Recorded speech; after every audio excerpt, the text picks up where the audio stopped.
So hello everybody, good morning and welcome back to the Hindu analysis, EduphoreIAS. And today, as you know, the date is 22nd of June 2023 and we are starting with today's first or the front page. As usually we start with the front page, fine, so that those of you who are beginners at least get the idea that what to read and what not to read, fine.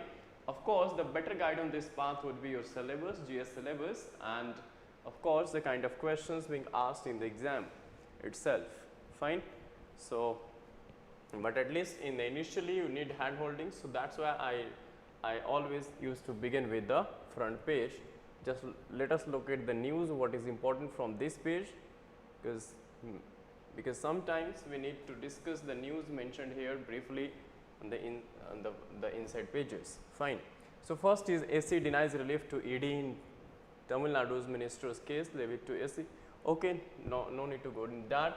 Prime Minister Modi lands in US capital to meet Biden today. Of course, yoga truly universal, free from copyright. So Prime Minister Narendra Modi at yoga session at the UN headquarters in New York on Wednesday. So this time our Honorable Prime Minister attended yoga session at the UN headquarters, New York. Okay. So yoga truly universal, free from copyright. Of course, yoga is for humanity, for the whole universe, for the whole world, and of course it has no copyright, no trademark, nothing as such, fine. So of course this is good for health as well. Manipur violence, okay, not going to that. Let's split into the euthanize the stray dogs in Kerala. No need to go in that. Okay, not much important from this page. Then local pages, safely we can skip these pages. Then you will find lots of politics here. Again we can skip these pages, fine. The information which you can take from here, that is Mahadai river is located in or shares border with, fine. So of course Karnataka, this much you can remember, fine. Okay, further moving to the next page. Okay, finally landed on the most important page of any newspaper, that is editorial. And today here we will be firstly focusing on the main editorial article, fine, written by none but Rakesh Soodji, former Indian diplomat who served as ambassador to Nepal. So of course he is the right person to analyze the India-Nepal ties, because he happened to be the ambassador of India in Nepal. Okay, so we have already discussed, you know, that PM Prachanda of Nepal made 4-day visit in fact to India, and it was a successful meet, what he said actually after returning to his capital Kathmandu. So this was, and of course this is a positive you can say step forward, because after a few years of, let us say, issues between Nepal and in the bilateral relations between Nepal and India. So after a few, let us say, cold years, now we are moving on some let us say good path, and more hit than miss in India-Nepal ties. So yes, focusing more on the good side or whatever positive things came out of this bilateral ties or Nepal PM's visit. So firstly, HIT in capital, because HIT has an acronym, fine, and that acronym was of course given by none but our Prime Minister, famous for that. Okay, so our Prime Minister coined the term acronym. HIT means, keep in mind, highways, infoways, information of course, and transways, that is transportation, fine. So that is a HIT. Okay, so let us first focus on the background. We have already discussed this, but we'll try to focus on some new things. So Nepal Prime Minister, he was on a 4-day official visit to India. Pushpa Kamal Dahal Prachanda described it as a successful visit. He has reason to be satisfied. This is Prachanda's third stint as Prime Minister, and compared to his earlier official visits in 2008 and 16, The visit in 2023 has delivered many more concrete outcomes. But what is more important is that many controversial issues were successfully skirted. Skirted is, something is skirted out means you are avoiding the irritant issues in discussion, or something that is you are avoiding something which seems to be unpleasant in let us say relations or this discussions.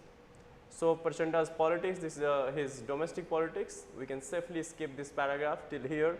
Let us start with here. So, during his path-breaking visit to Nepal, talking about our Prime Minister, in August 2014, Prime Minister Modi had invoked neighborhood first policy, neighborhood first. This is our policy, neighborhood first, that we give more weightage, or you can say preference to our neighbors first, to denote a new beginning in relations, to highlight the focus on connectivity. He coined basically an acronym called HIT, that is highways, infoways and transways. However, relations took a downturn in 2015 with the economic blockade. Repairing the relationship has been a slow process, but results are now visible. Fine. So, our relations took a downturn, especially in the 2015 because of economic blockade. So, of course, many of our trucks and some domestic issues were there in Nepal, and because of that, even our trucks, let us say our supply trucks were halted at the borders of India and Nepal, and because of that, even allegations were put over India by the Nepali government and opposition parties that somewhere India is interfering in our domestic affairs. Fine. So, that is why our bilateral relations hit a ground at that time, especially took a downturn in 2015 with economic blockade. Repairing the relationship has now been a slow process, but results are quite positive. Fine. So, that is why even Nepali Prime Minister said that his visit being successful. Okay, leading Mr. Modi to recall and revive the old acronym. So, again after this visit, Mr. Modi recalled and revived the old acronym that he gave in way back in 2014. Fine.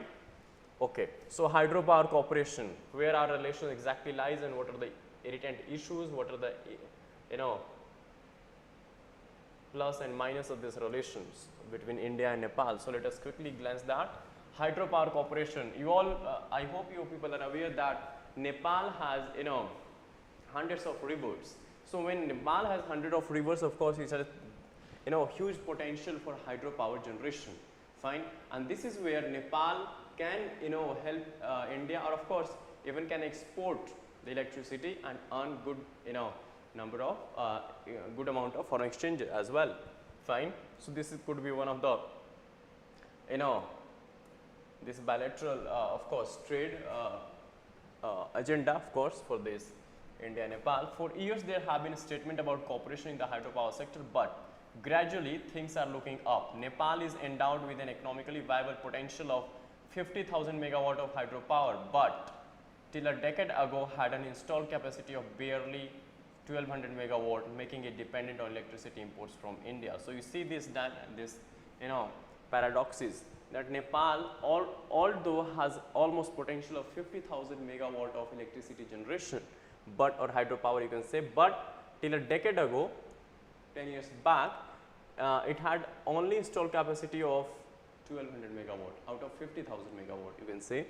But after a decade, it has added around somewhere around 1000 megawatt more. So, today Nepal has an installed capacity of 2200 megawatt, not even let us say 5000 megawatt out of 50,000 potential. Fine, it is 2200. So, think once that if Nepal even this reaches around 5000 installed capacity megawatt of installed capacity, then how come, then how it would how much it could easily export to India and other countries. Fine, because even with the 2200 it is exporting to India. So, and in session that is 5000, that is just 10% of its overall potential, huge potential, and in season can export power to India. A 400 kV kilowatt transmission is now operational. In 2021, Nepal made a modest beginning by exporting 39 megawatt to India.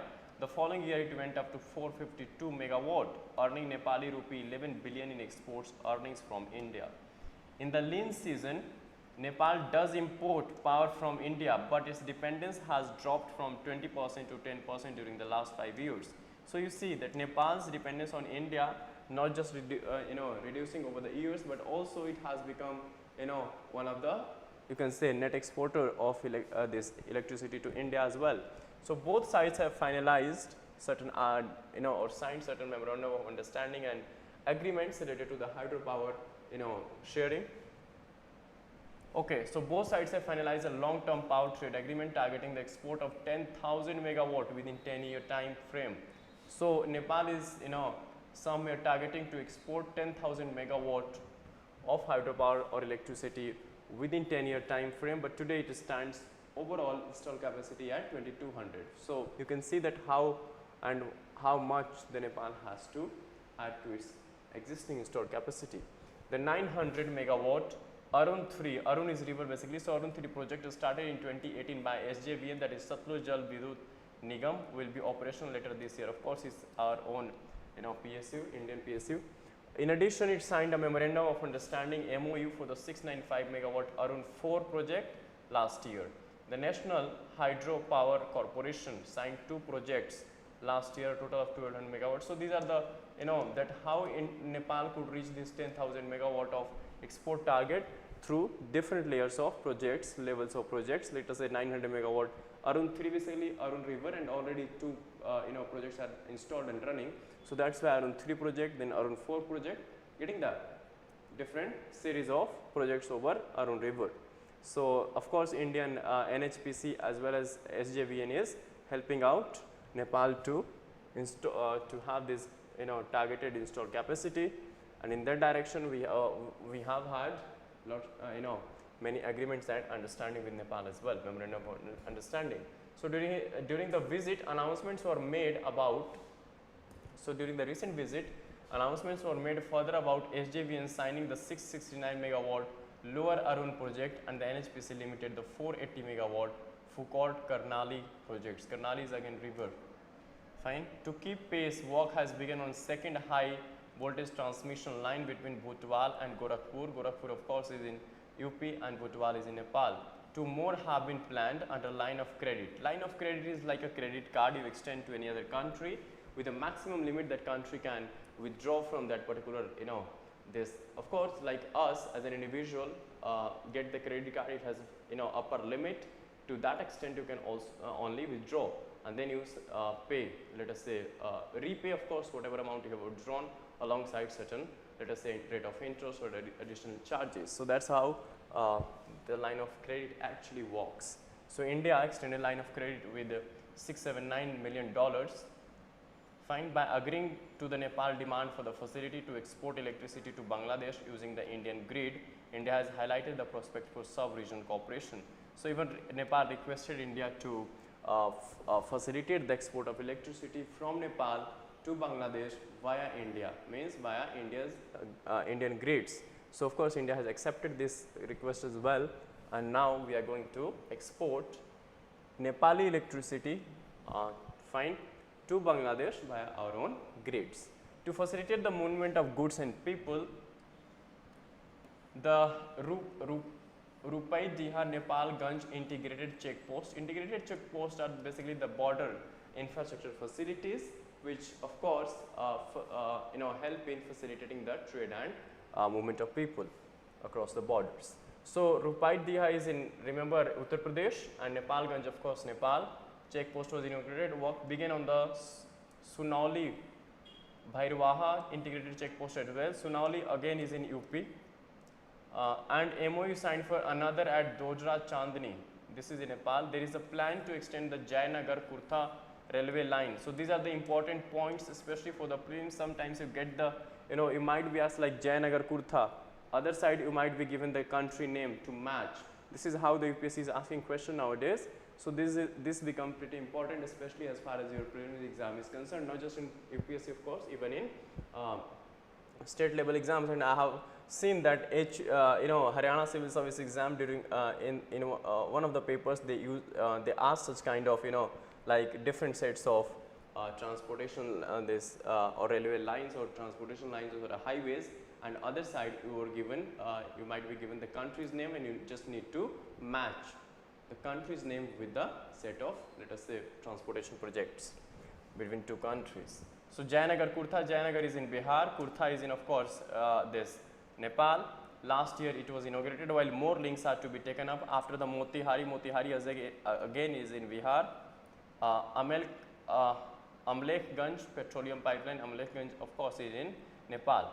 Pipeline was operationalized in 2019. Work has begun to extend it to Chitwan. Chitwan is again in Nepal, and an MOU for new pipeline between Jhapa and Siliguri signed. Siliguri of course is in West Bengal. So you can see this much number of pipeline, petroleum pipeline alongside railway lines and highways projects, both transportation and this movement of course petroleum products or petroleum pipelines has been laid down between between two sets of let us say territory lying in India and Nepal respectively. Fine. So it includes further the terminals and other infrastructures as well. Now the negotiations on these projects have been time consuming, of course. The challenge is to ensure their implementation on time. Of course, this is one of the issues that we face, that generally it is level that we come up with the good agreements, fine, but at times we fail to deliver on the projects or complete the projects in a stipulated timeline, especially with our neighbors, fine. So this is where we need to actually improve, because China of course is our greatest competitor in this in this path, of course, or in this on such kind of related to with respect to such kind of projects. So of course China is, that's why if you are competing, of course other country has just to do business with, if you are completing their projects on time, of course after all your goodwill would improve in that particular country. So that's how the things matters. Competition is everywhere. Avoiding irritants. The fact that both sides successfully avoided controversial issues and public disagreements went a long way in keeping the focus on economic ties and ensuring that the Prachanda visit was successful. Of course, the first line, remember the word skirted that I let you know that skirted is about skirted simply means that avoiding something which is irritant or unpleasant during your discussion or talks, especially in the bilateral relations. So that's why this visit has been successful in the sense that both the sides avoided controversial issues and public disagreements, fine. And that's why will go a long way in keeping the focus on economic ties and ensuring that Prachanda visit was successful. Of the three difficult issues, now he is listing the three difficult issues. Two are of recent origin and the third is a legacy issue.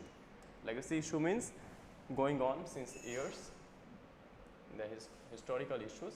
The latest issue is the Agnipath scheme. Okay.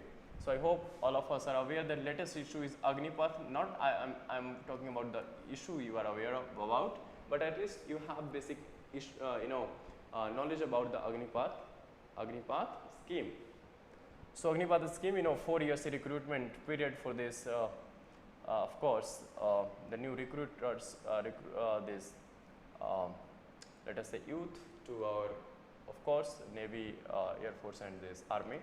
Scheme that impacts the recruitment of Gorkha soldiers into the Indian Army, Army's Gorkha regiment. So of course, in Army we have a Gorkha regiment, and Gorkha soldiers played very important role during even colonial and this. So colonial legacy or history related to Gorkha regiments, of course, is very, let us say, robust and all. So of course Gorkha soldiers happen to be the part of our Indian Army Gorkha regiments, fine. A practice that began in 1816 by the British Indian Army. This was continued under 1947 treaty based on equal treatment. The Agnipath revision of the terms needs to be discussed between the two armies and the defense and finance official concerned, but a resolution is possible given the traditional ties between the two services. So he is saying though the issue is there, but resolution is possible given the defense and of course the ties between the two sets of armies, let us say Indian and Nepali army, fine. So of course this recruitment to Gorkha regiment started during the colonial period, of course, and beginning with the 1816. This practice continued even the 1947 Treaty of Friendship with the Nepal that we finally concluded post independent, and even today this has been the trend as well. This is continuing as well. But the issue is with the coming out of this new scheme called Agnipath, where you are going to be recruited for 4 years, let us say, and of course we have a age group bracket as well. So, and after that 25% of those recruiters would be retained, and rest would be of course would be, you can say that maximum time period for them to be in service would be just 4 years, but 25% out of them would of course serve for the longer time periods, of course 15-20 years, let us say, or the permanent would be the part of the overall these three commands, Army, Navy and Air Force. So, of course, this is one of the irritant issue between Nepal and India, because even in India there are protests going on related to this, because you are going to join this for 4 years and there are all other technical issues as well. So, Nepal even has reservation about all this.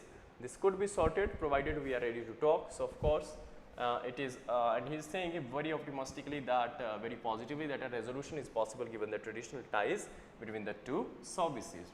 The second is the Kalapani boundary issues that was deliberately stopped as a nationalist cause by the Mr. Oli in 2020 when his position as Prime Minister KP Sharma Oli was under threat. Before him, Prachanda, he was the Prime Minister of Nepal. So, of course, because of domestic issues, in order to win the elections, they raised the Kalapani issues, fine, which is again a point of contention, or you can say an irritant issue between India and Nepal. A constitutional amendment was pushed through and Nepal's map changed unilaterally, and Nepal started showing Kalapani area to be the part of Nepal. Fine, it is in Uttarakhand, of course, sharing border with Nepal. Resolving this issue will need time because lasting solution will need political wisdom and understanding. The legacy issue, the third issue, is the India-Nepal Treaty of Peace and Friendship of 1950. In Nepal, conviction has taken root that the treaty is unfair as it was imposed somehow. So, Nepali, let us say government or people think that this treaty is unfair with Nepal because this was an imposed treaty on Nepal, fine, not signed on the equal basis or as a matter of equality. Because they say this ignores the reality that in 1949, Nepali regime was perturbed by the Maoist revolution in China and the subsequent takeover of the Tibet. Fine. So, they are saying they believe that this treaty ignores the reality that in 1949, Nepali regime was perturbed basically concerned, you can say, by the Maoist revolution that took place in China. Of course, 1949 is very, very important year for China, Maoist revolution and the subsequent takeover of Tibet. So, that is why this treaty was signed in order to provide, let us say, security, of course, to Nepal under the umbrella of Indian Army and India. So, it sought an understanding with India, and in the 1950 Treaty of Peace and Friendship, in large measure reflects the provision of the 1923 treaty between Nepal and British India.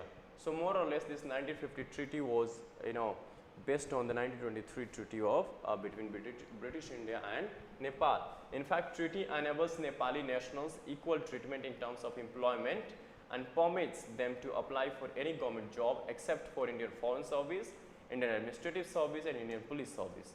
So, this treaty, or the terms under this, it treats Nepali citizens as equal citizens with respect to Indian citizens in terms of especially employment, and permits them to apply for any government jobs except the two All India services and one IFS, fine, Indian Administrative Services, that is IFS is here foreign, not forest, and of course the other is Indian Police Service. Nepali nationals who work in Indian private and public sector have joined the revenue services, that is IRS, and in the army as well, have risen to become 2-star generals. The demand to review the treaty was officially raised first in 1995, then in 1996.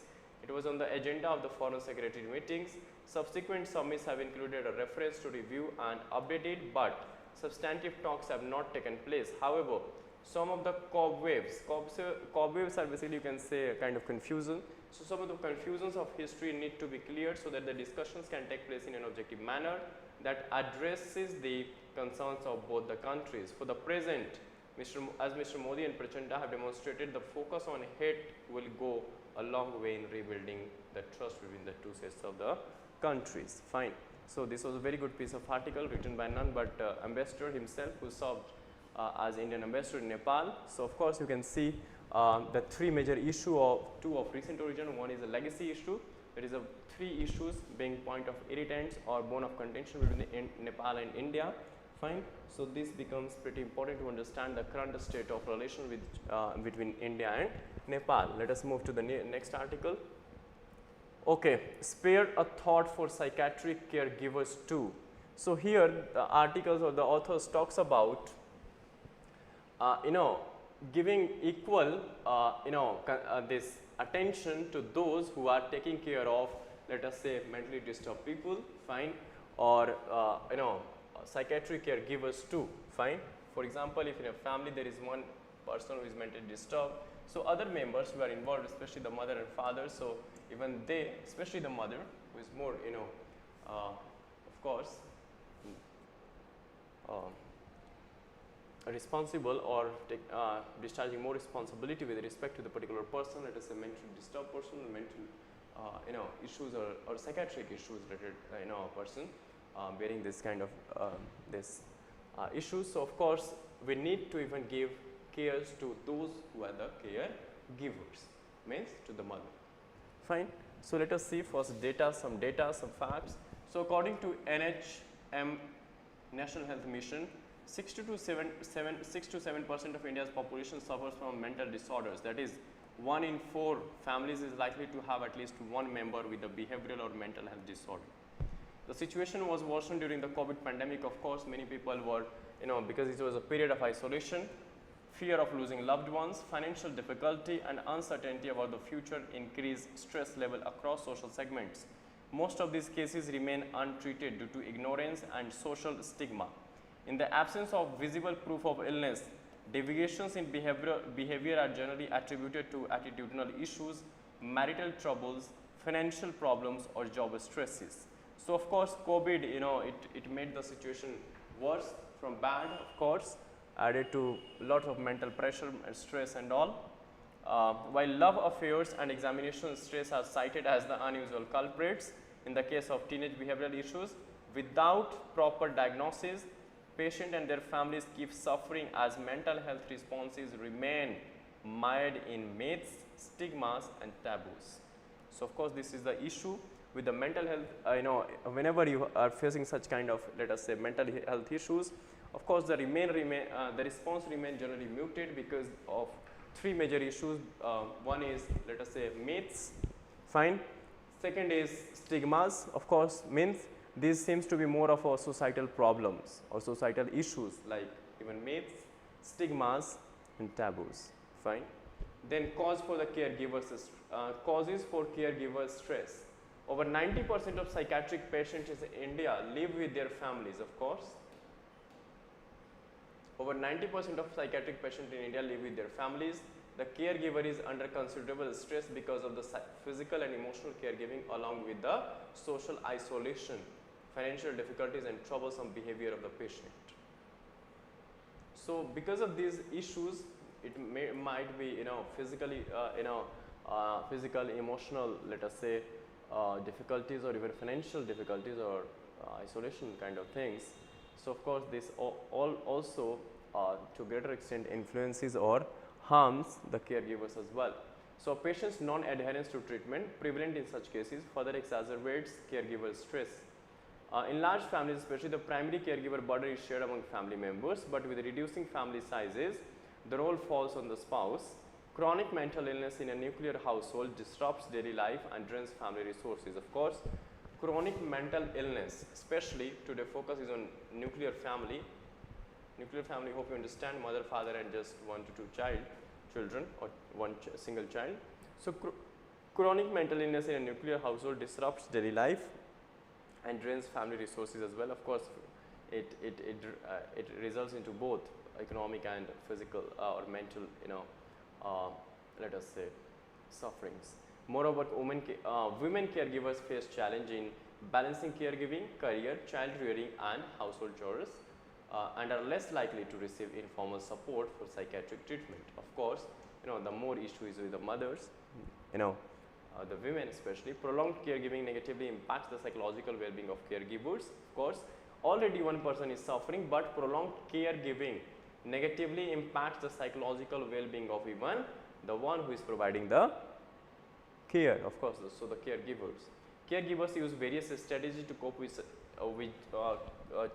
such situations, which include sharing, spirituality, hobbies, self gaslighting, but unhealthy coping mechanisms can negatively impact both caregivers and patients. Of course, if you want to handle this issue at your level, whether you are successful or not in that, so it is going to impact both the patients as well as yourself as well, that is caregiver as well. Hence the importance of caregiving for family caregivers becomes, this becomes pretty important, that we also take care of those who are the caregivers, not just of the patient.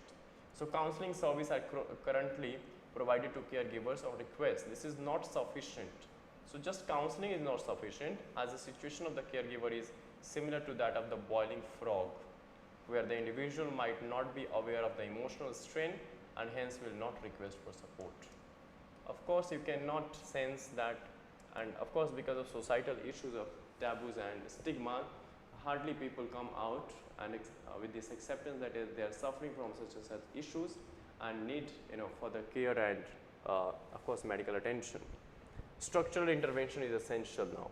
So what the government or the policy, where the policies could intervene. So structural intervention is essential. The National Mental Health Program and the decentralized district mental health program remain focused on the patient but neglect caregiver. Given the prolonged distress experienced by caregivers, it is essential to introduce a structured intervention program to educate and support the caregivers for psychiatric patients.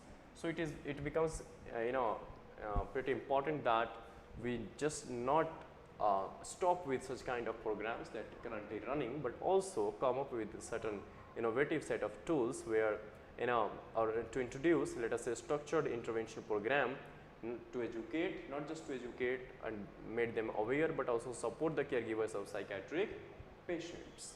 It should educate them about the illness, of course, so illness awareness and all, behavioral changes as well, or therapy, you can say, counseling, peer support, and n number of things can be done. In psychoeducational meetings with the families, the topics covered include brief overview of the condition, career symptoms, of course. So preliminary inquiry into the preparedness of the healthcare system to provide caregiver support raises multiple concerns. So what are concerns now? A lack of trained, that's why we need awareness and training. Lack of trained specialists hinders cost-effective intervention model implementation. India has 43 state-run mental health institutions with 3,800 psychiatrists and 900 clinical psychologists, that is 1 psychiatrist and psychologist for every 4 lakh and 16 lakh citizens respectively. So you can see in India we have 1 psychiatrist for 4 lakh population and 1 clinical psychologist for 16 lakh people or citizens respectively. Clinical psychologists basically, especially when some this psychiatric or psychologist issues, when this mental illness become chronic, let us say, or becomes it becomes a serious issue, then we need the this consultation of clinical psychologists respectively. Insufficient budget allocation for mental health patients also raises concerns for developing intervention for psychiatrist caregivers. So of course, always funds plays important role. So unless and until we won't be having sufficient funding mechanism or funding framework, then we won't be able to take care of, or we are coming that we come up with the structured intervention program, especially to provide such kind of let us say this or intervention, of course, or take care of the health of, especially the mental health of those who are caregivers alongside the patient as well. So the gaps in insurance could be one of the mechanism for such things in order to fill the gap in the funds required and the funds actually disbursed, but the gap, but already we are also having issue with the insurance. Though private mental health institutions provide some fillip to this, their services are expensive and beyond reach for many. Mental illness are excluded from the list of ailments covered by leading medical insurers in India. The Mental Health Care Act 2017 provided a corrective step with a mandate to treat mental disorders on a par with the physical disorders for insurance coverage. So this was a good step. Even the 2017 Act, Mental Health Care Act, tried to provide a corrective step by including the mental disorder as one of the element for for medical insurance. Government schemes provided by the public sector insurance companies such as flagship Ayushman Bharat provide coverage for mental disorders. However, coverage by private insurers remains limited. So even Ayushman Bharat covers this insurance, of course, provide you insurance for mental disorders as well. So several non-governmental organizations and community movements such as Mindroot, Lone Pack and White Swan Foundation have been engaged in community support work for people with mental illness and their caregivers. These examples you can quote, find kind of NGOs or organizations working with respect to this, in especially providing this community support, you can say, especially to the people who are suffering from the mental illness, and of course not just to them or not just to the patients, but also to the caregivers as well. Okay. However, given the severity of the issue, their scale remains insignificant. So of course the number of patients and the caregivers we have, of course, the amount. So with respect to the amount or severity of the issue, the scale remains insignificant. Fine. Even till now, the intervention remains insignificant. In the backdrop of reducing family size, increasing life expectancy and poor institutional support, the caregiver burden in case of psychiatric illness is expected to keep worsening. So because of this issue, let us say reducing family size, nuclear family, and increasing life expectancy and poor institutional support, so this burden is not going to ease on the, of course, caregivers, but going to become worse only over the time. The lack of tailored interventions may negatively affect caregiver and well-being and patient treatment participation. A comprehensive treatment of severe psychiatric illness in the future would need building effective partnership between healthcare professionals, informal caregivers and psychosocial interventions where required. So we need to integrate these 3-4 things, that is for severe psychiatric illness that we might face in the future and even we are facing today. So for comprehensive mechanism would be like building effective partnership between healthcare professionals, fine, alongside informal caregivers, that is family members, and psychosocial interventions wherever required, that is the governmental policies, fine. So this article is pretty important, focusing on entirely a new set of, let us say, topic or something which actually we ignore, means talking about the caregivers, not just for the patients. This again is rethink the retention of sedation. We have already discussed a lot about sedation, so let us not go again into that, fine. Could be a more or less kind of a repetitive topic only, fine. Okay, next is this short one, and that is related to what is the new collective quantified goal. This is related to Bonn Convention, this Bonn climate conference that was concluded, which is which basically this such kind of conferences sets the agenda for the upcoming COP meeting, and COP 28 you all know that is going to be held in the UAE. We have already discussed 2 days back related COP 28 related hosting, who is going to host and what are the issues. What is the new collective quantified goal? What was the earlier commitment by developed countries to developing nations? Of course, one was the finance. Was the target achieved? Why do we need a fresh process or target for climate financing? So in 2 days back, even I discussed a very good article written by Bangladesh Prime Minister and Speaker of this Maldives. So of course, even there they focused on the financing issue as well. So what is the story so far? The recently concluded Bonn is in Germany, remember? Of course, Bonn Climate Conference in Germany expected to outline the political agenda for the crucial end of the year conference of the parties, COP25, that is going to take place in Dubai, that is UAE. So this Bonn conference was critical for reviewing and reforming the climate finance architecture especially. The conference has accorded to Teresa Anderson, ActionAid International Global Lead on Climate Justice. The conference has, according to Teresa Anderson, exposed, so this conference, Bonn conference has exposed a gaping hole in the funding needed to pay for climate action. Of course, I was underlining that even one of the articles we saw that we discussed that somewhere $4 trillion needed for $2 trillion for, annually for, let us say, this sustainable development goals, meeting the sustainable development goals, that is in Agenda 2030, and $2 trillion needed for, keeping this rise in temperature within the brackets of Paris Climate Agreement, fine, that is below 1.5 degrees Celsius. So of course $4 trillion, but nowadays we are receiving only somewhere around, but that is a positive of course. Earlier, in Paris Climate Agreement, the goal was to devolve $100 billion from developed to developing nations, because developed are the polluters, major polluters, countries, or emissions, lot of emission climate issues, so they have the major share in spreading the emissions and all. So of course they need to compensate for whatever emissions or the bad they have done.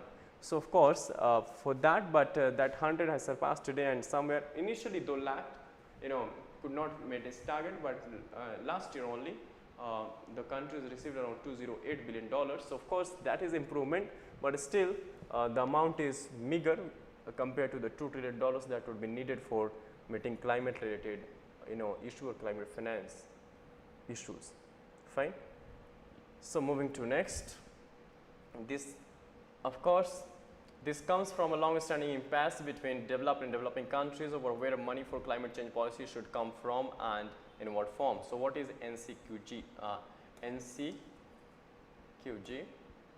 okay, NCQG. So a commitment of 100 billion per year till 2020 to developing nations from developed countries was a target set at the Conference of Parties, of course, COP in 2009. That by 2020 developed countries would be developing almost $100 billion to the, or giving to the developing countries. That was target set in 2009 on, fine. But estimates since then show addressing climate change may cost billions and even trillions of dollars. Therefore, 2015 Paris Climate Agreement agreed on setting up a new collective quantified goal.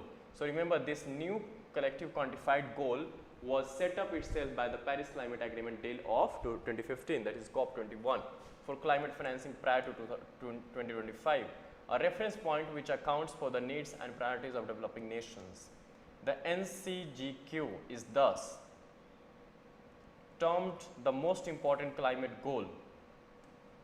Fine, it pulls up the ceiling on commitment from developed countries, is supposed to anchor the evolving needs and priorities of developing countries based on scientific evidence, and should respond to the ever increasing sums of funding necessary for loss and damages in response to failed or delayed financial support.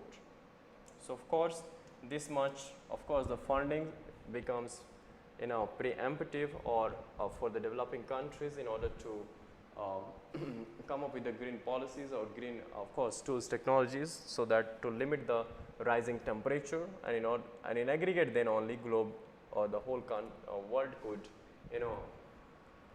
be in situation to control the rising temperature, because if north is doing fine, south isn't marching with the north-south divide. You hope you understand that it's developed and developing. So of course the things could not be solved. I mean the purpose could not be solved of limiting 1.5 degrees Celsius rise in temperature. So why do we need new finance goal? Out of the promised $100 billion per year, developed countries provided $83.3 billion in 2020.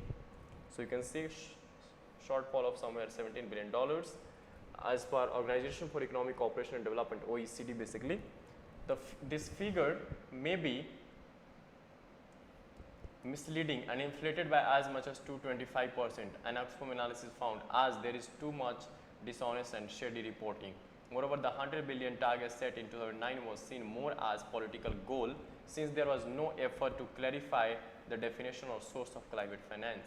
So of course you can say that it was the 100 billion target that was set up in 2009 was more or less was a kind of political goal, fine, because no effort to clarify, because definitions for this or from where would this fund would be mobilized or the source of climate finance nowhere being defined.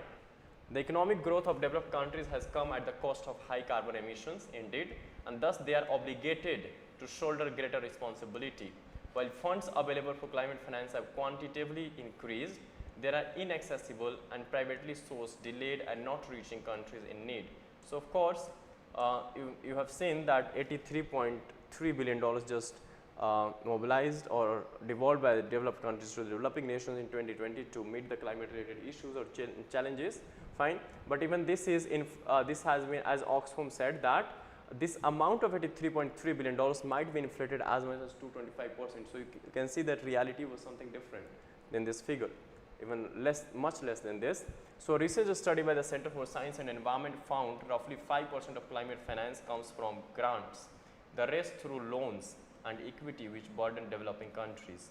So this is a very good insight, that only the 5% of climate fund is coming through grants. Grants means you have given the grant without any expectation of getting anything in return. Grant is something free, but the rest of the 95% of the finance coming through the channels of, let us say, loans or through the equity, of course, which is going to burden the developing countries because they would be obligated to repay the same. Debilitating debt crisis, of course, leading to debt crisis in developing countries as well. Countries most in need for finances have therefore to wait years to access money and pay interest high rates, thus increasing their debt burden. So what do developed countries say? Developed countries argue that NCQG must be viewed as a collective goal for all developed and developing countries. So they are saying that it's not only our responsibility to devolve fund or this NCQG to entirely mobilize the funds, but also it should be the collective goal of both the developed and developing nations. Experts worry this argument pushes the net zero pathways onto developing countries, which cannot feasibly pay for mitigation, adaptation, loss and damage, along with sustainable developing key elements of infrastructure. So of course, experts worry that this argument of developed nations that to have a collective goal, both developed and developing countries should come together and mobilize the required funds, could push the net zero target. Even means India has also pledged to be net zero by 2070 with respect to carbon emissions. So of course, many countries have promised to be net zero by 2050, 2070, 2080, let us say. So of course, this can push this target of achieving net zero by stipulated time further, fine, because of course, limited fund flow, you can say, or because of financing issues. So countries also argue for mobilizing private sector investment and loans as the critical component of climate finance. The global stock take at COP28 in Dubai will chart a pathway for the long road of climate action. Fine, long road of climate action. So of course, the global stock take. So of course, COP meetings are basically meant to stock take what happened in the and how much let us say improvement, or let us say what major decisions were taken and how much we have progressed actually from the previous COP, let us say 2017 COP27 that took place in Sharm el-Sheikh, Egypt.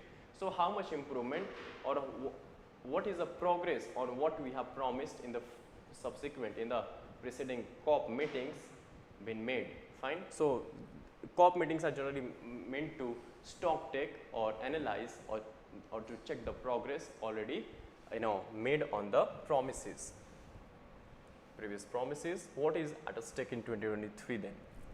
Countries are on a tight deadline to agree upon the NCQG ahead of 2024. There's no official number yet, but global transition to a low carbon economy requires investment of at least 4 trillion to 6 trillion a year, let us see, as per last year's Sharm el-Sheikh implementation plan. So as per Sharm el-Sheikh or the COP27 took place in Sharm el-Sheikh, Egypt, basically, according to this COP27 meeting or Sharm el-Sheikh implementation plan, at least $4 trillion to $6 trillion would be required annually in order to have green transition or to have a low carbon economy, fine. So some argue that instead of identifying a single aggregate figure, the NCQG could also set separate targets or sub goals for focus areas such as mitigation, adaptation and loss and damage. So of course, this further could be segregated or separated in different subheads or break down into achievable targets. The aim is to focus on scaling up concessional financing, stopping debt creation and allowing NCQG to be more of a process rather than a goal towards equitable and people-led transition. So the focus is that NCQG to be more of a process rather than a goal towards equitable and people-led transition. NCQG already you know what is it? That is new collective quantified goal. Fine, QG quantified goal. So this was a good piece of article for the stock taking of what actually happening and how the Bonn has set Bonn conference has set the tone for upcoming, let us say, this COP28 meet in the UAE, Dubai. Fine, this year only. Of course, at the end of the last quarters of 2023. Bengal Panchayat polls, third quarter, not last quarter. Bengal Panchayat polls as it directs. Okay, this already we have seen this. Already focused on that. Okay. Further, as India seeks new LNG supplies, speculation over possibility of reviving Trump era deal. So our focus is on getting the LNG supply from or securing LNG, liquefied natural gas from US, of course, because our Prime Minister happened to be in US. Fine. So in particular, it is India's search for more LNG imports in the wake of instability in Russian supplies after the war in Ukraine, as well as speculation over the revival of 2019 agreement between Tellurian Inc. and LNG company and the Indian public sector undertaking in energy. Okay, so this 2019 deal which were made during the presidency of Mr. Trump focus is on reviving that deal, and the previous visit of course covering this much. So the whole issue is to restart that talk. So restarting talk in October 2022, you can see Petroleum Minister Hardeep Singh Puri met Tellurian CEO Octavian Simmons to restart talks. A meeting that came as the Ukraine war changed the global LNG market and disrupted Russian Gazprom LNG supplies to India. In February 2023, after GAIL India, one of the of course 5 energy PSU company in the joint venture agreement that makes up Petronet, issued the expression of interest in the contract for LNG supplies and investing in up to 26% equity stake in LNG exporters. So of course, a speculation grew that the Modi government would revive the Trump era deal with the Tellurian. So our focus is on securing the LNG supplies amidst the Ukraine-Russia conflict, because that the LNG supplies from from Russia has been somewhere hampered, you can say, due to this conflict going on between Russia and Ukraine particularly. So the focus is to, so Senate caucus is to push for NATO +5 status for India. Okay, so one of the Senator Mark Warner wants that India be given the status of NATO +5. Fine. Okay. NATO, you all know what is NATO, and the focus is on to giving India's status NATO +5. The arrangement currently exists between the US, its NATO partners, and 5 countries, that is Australia, New Zealand, South Korea, Japan, and Israel, and he is suggesting to include India here as well, NATO +5. Fine. So in NATO +5 arrangement, where the United States is able to transfer with as little bureaucratic interference as possible defense equipment in a very strong way. Fine. Increase defense trade. Of course, even during this meeting, the focus is on defense agreements and all. So India climbs 8 places to 127 in global gender index, fine. WF report. Remember, this is a global gender gap index.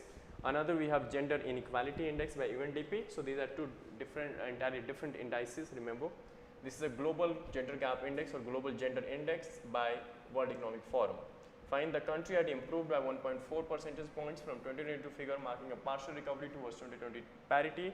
It had closed 64.3% of the overall gender gap, but had reached only 36.7% parity in economic participation. So in terms of economic participation, the parity between men and women in India, you can say, is, or male and female, is 36.7% only. Fine, so gender gap, India jumped 8 spots. India jumped 8 spots to rank 127 in the global gender gap index 2023. Fine, let us look, have a quick glance. The countries were at the top. So of course, at 1, Iceland, 2, Norway, 59, Bangladesh. So Bangladesh had even improved its rank by 12 rank. Bhutan as 23 plus 23, so 23 rank improvement. 107 China, -5 means rank reduced by -5, then 115 Sri Lanka, 160 Nepal, and India at 127. You can see that among our neighbors, we are at the second last position. Just Pakistan is way behind us. Fine, with the 8 rank improvement this year. Fine, so this becomes pretty important that we actually need to work on this front as well to, of course, narrowing down this gap in gender gap, especially with respect to gender. Okay. Further, moving to the next pages, let us see quickly what is more important from the world news. Okay.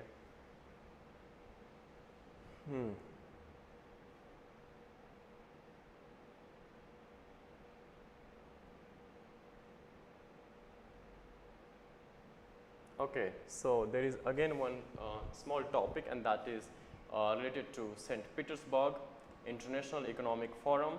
In SPIF, Mr. Putin, Russian president, seeks alternative partnerships. Fine.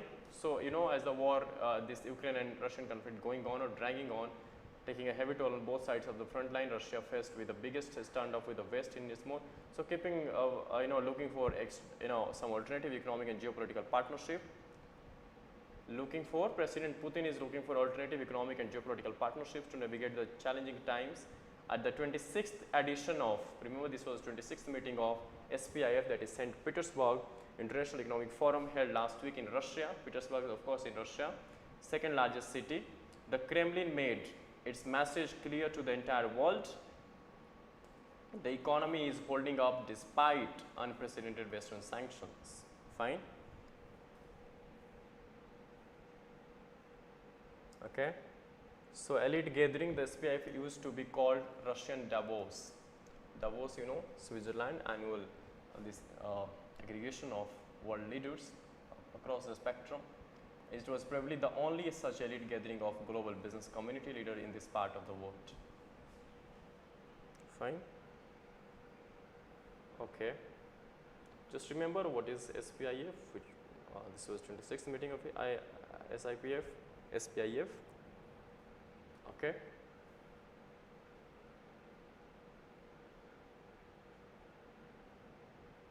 Remember here even mentioned the INSTC International North-South Transport Corridor. India is very much interested in this. It's a 7,200 km long multimodal transport route connecting Russia's north with Iran and India via Caspian Sea. Remember India here. Fine, this is how we get the question. We just try to skip such kind of contents, such kind of news, but this is how from where we just took the question. Fine. So, do remember the transit of goods via INSTC could reach over 100 million tons in 7 years. In 2020, around 9 metric tons of cargo were transported along the corridor, 60% increase from the previous year.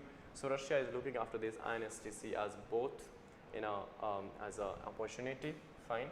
According to Iranian Minister of Transport, this much spoke that at the session on the INSTC, both Russia and India are now considering investment in the infrastructure ranging from railway, roads and ports to logistics centers as well as digital infrastructure on the INSTC's pathway, International North-South Corridor. So, this much is important for us.